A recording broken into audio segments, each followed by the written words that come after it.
Following flax and wheatgrass, turmeric is the third best-selling botanical dietary supplement, racking up $12 million in sales, and increasing at a rate of about 20%. Curcumin is a natural plant product extracted from turmeric root, used commonly as a food additive, popular for its pleasant mild aroma and exotic yellow color, considered unlikely to cause side effects. Just because something is natural, though, doesn't necessarily mean it's not toxic. Strychnine is natural, cyanide is natural, lead, mercury, and plutonium are all elements. Can't get more natural than that. But turmeric is just a plant. Plants can't be dangerous. Tell that to Socrates. In considering the validity of the widely accepted notion that complementary and alternative medicine is a safer approach to therapy, we must remind ourselves and our patients that a therapy that exerts a biological effect is, by definition, a drug and can have toxicity.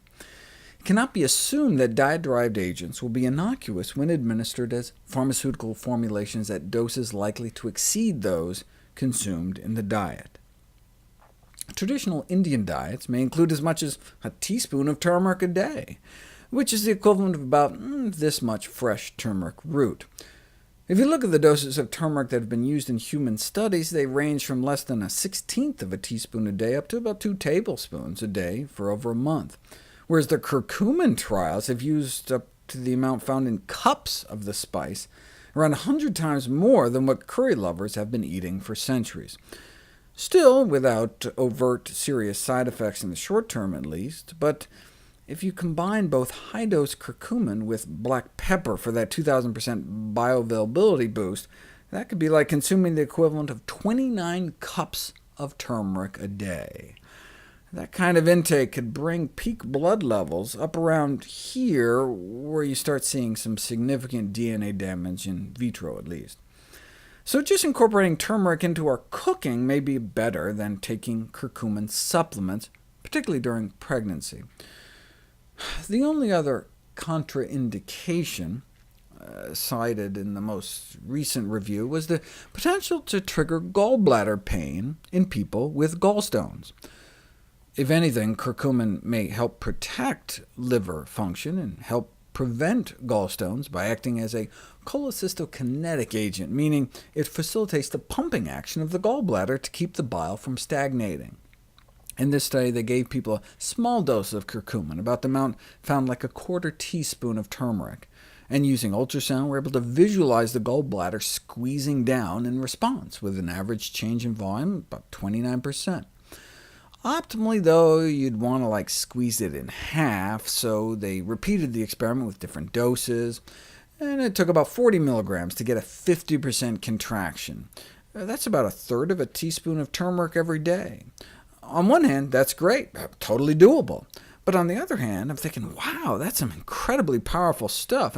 What if you had a gallbladder obstruction? If you had a stone blocking your bile duct, and you eat something like that makes your gallbladder squeeze down that hard, it could hurt.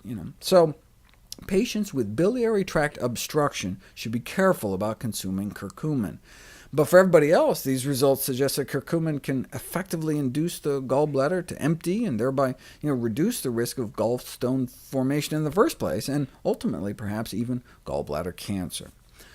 Too much turmeric, though, may increase the risk of kidney stones. As I mentioned in a previous video, turmeric is high in soluble oxalates, which combine to calcium form insoluble calcium oxalate, which is responsible for approximately 3/4 of all kidney stones. So the consumption of even moderate amounts of turmeric would not be recommended for people with a tendency to form kidney stones.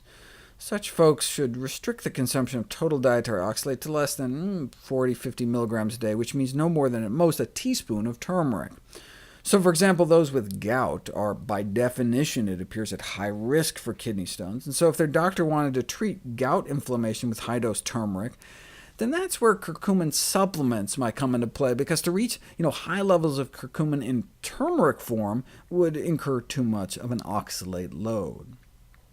If one is prescribed a supplement, how do you choose? The latest review recommends purchasing from Western suppliers that follow recommended good manufacturing practices, which may decrease the likelihood of our buying an adulterated product.